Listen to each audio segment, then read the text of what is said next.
foreign repair stations, Mr. Samuelson, and I know in your testimony you talked about the fact that I think both in 2003 and 2015, the IG has identified on several occasions weaknesses in the FAA's oversight of overseas repair stations.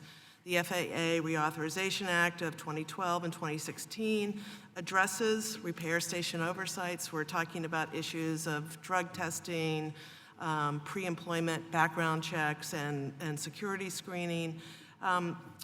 Now we have Thailand and Costa Rica classified as Category 2, and Category 2 is defined as the government does not have the confidence,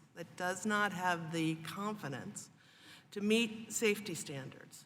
So I just want to ask, it's been somewhat asked already, but what are the FAA's stated reasons for the failure to implement this law? I honestly don't know that the FAA has articulated a good reason for allowing these loopholes to continue and allowing the work to be sent overseas. And certainly they don't have a good reason.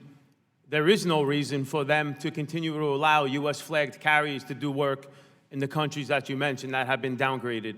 It's a potential disaster waiting to happen. And we've heard a lot of conversation today about safety being the paramount issue in not only the aviation industry, but across the entire transport sector. And I don't think that the current situation with the FAA, all passenger air carriers recognize safety as the paramount, as their paramount function. I think they are willing to jeopardize safety in order to maximize profit by sending aircraft maintenance into foreign countries that have objectively less safe standards than we do on U.S. soil. And have you yourself been to some of these foreign repair stations to witness it for yourself? I have not, but we do have plans to go to Brazil to try to access the hangar where American Airlines is doing some work. Thank you. And shoddy work. Thank you for that. And Captain DePete, is this a concern for you? Oh, absolutely, ma'am.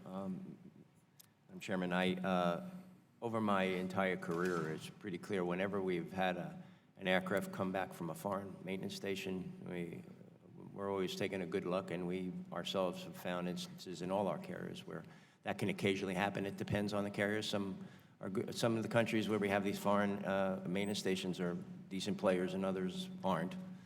They typically go to the lowest bidder, and I've always said this: skilled labor is not cheap. Cheap labor is not skilled, and you end up getting what you pay for. Ms. Bassini?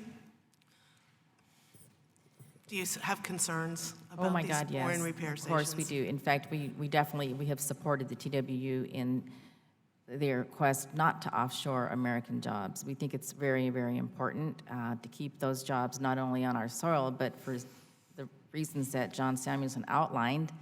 It's going to keep our aircraft safer, and we fly in those aircraft, so we have extreme interest in how those aircraft are maintained. So we want to keep them here. Thank you. Captain DePete, Mr. Sullenberg was here at our last hearing and talked about the simulators and about the importance of full motion simulators to create that muscle memory. Sure. And in your testimony, you talk about this, and you talk about how there seems to be a movement within the industry now to move more towards non-motion simulators. You talk about the pros and cons on both. If you could just speak to that, I have 34 seconds left. Okay, that's a really great question, and I'll try to answer it quickly. We just recently had an instance where it's a requirement now to have upset and recovery training. Losing control of the aircraft, having our crews trained to be able to handle that situation.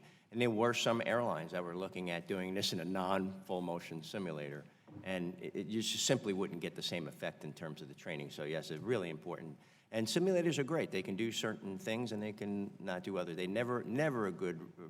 they don't replicate a real flight. In fact, I know as a line check airman for FedEx, There were times when people that would teach only the simulator and would be only in the simulator, and they were instructors. When they would go back to actually flying the real airplane on the line, they would actually have to take somebody with them just to kind of go through, because it is a different experience. But as I know the fidelity has increased in some of these machines, but they haven't reached a level to where it equates to really flying the airplane. So, experience matters. Thank you very much, and I thank all the witnesses for being here. This is a very important hearing, and appreciate you very, very much. And I now recognize Ms. Norton for 5 minutes.